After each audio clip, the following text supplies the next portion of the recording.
Shalom jemaat Tuhan, selamat pagi. Selamat bertemu kembali dalam Renungan Pagi Embun Surgawi Keluarga IBC. Semoga kita semua dalam lindungan dan pimpinan Tuhan. Amin. Mari kita mengawali pagi ini dengan merenungkan firman Tuhan. Sebelumnya, mari kita berdoa minta pimpinan Roh Kudus. Tuhan yang baik, Allah yang begitu mengasihi kami. Selamat pagi Bapa. Terima kasih Tuhan. Pagi ini kami bisa bangun pagi dengan keadaan yang baik. Kami mensyukuri semua hal yang baik dalam hidup kami datangnya daripada Tuhan. Dan kami mau menerima renungan pagi hari ini yang kiranya akan menuntun langkah kaki kami untuk semakin mengenal kasih Tuhan dalam hidup kami. Berbicaralah pada kami siap mendengar dan menjadi pelaku firman. Renungan pagi ini berjudul Belajar Mengampuni. Nats firman Tuhan pagi ini diambil dari Matius 6 ayat 12 yang mengatakan, "Dan ampunilah kami akan kesalahan kami seperti kami juga mengampuni orang yang bersalah kepada kami." Saudara, mengampuni bagi banyak orang bukanlah suatu perkara yang mudah. Ketika kita disakiti, dikecewakan, difitnah, dan sebagainya, seringkali bagi kita melepaskan pengampunan terasa begitu berat. Betul? Yap, ini pun salah satu pergumulan pribadi saya, saudara. Namun bagi orang percaya, tahukah saudara bahwa seperti yang tertulis dalam firman Tuhan, pedoman hidup kita sebagai orang yang percaya, mengampuni adalah sebuah keharusan. Berulang kali ditegaskan dalam Alkitab bagaimana kita harus mengampuni.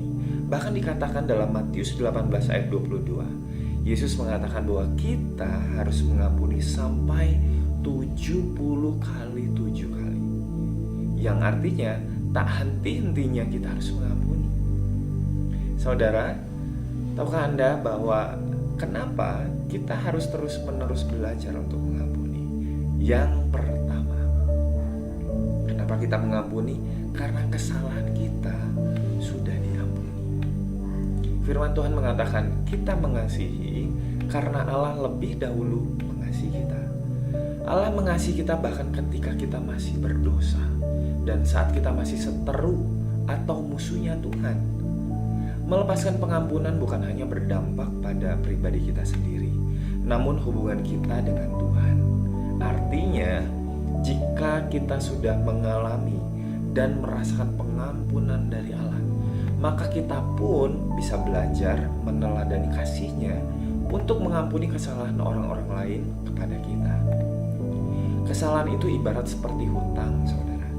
Surat hutang alias kesalahan kita sudah ditebus, dibayar lunas oleh Tuhan Yesus. Ia sudah tidak memperhitungkan kesalahan kita. Artinya, Dia sudah mengampuni kesalahan kita.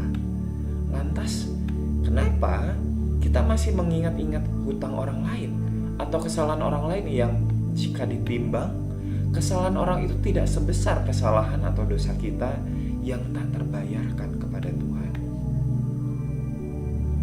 Alasan berikutnya, kenapa sih kita harus terus-menerus belajar untuk mengampuni? Alasan berikutnya adalah, tahukah saudara, ada perasaan lega, ada sukacita, ada damai sejahtera yang Tuhan berikan ketika kita melepaskan pengampunan. Ketika kita mengampuni, hidup kita akan terasa begitu bebas. Tiada yang membebani. Urusan kita dengan pribadi kita dan orang lain sudah beres. Tidak ada yang menghalangi sukacita kita. Berbeda dengan orang yang masih berkutat untuk terus memikirkan kesalahan-kesalahan orang. Segala akar pahit pasti bisa dipatahkan jika kita sudah menerima pengampunan dari Tuhan. Amin. Saudara, tahukah Anda, menyimpan kesalahan orang lain, dendam, dengki, itu sama halnya kita sedang menyimpan sampah di dalam diri kita. Sampah itu kotor, sampah itu sumber penyakit. Jadi sebaiknya dibuang, bukan disimpan. Yuk, mari kita buang segala sampah kesalahan orang lain yang disimpan di dalam hati. Jangan biarkan sampah itu membusuk dalam hati kita. Buang.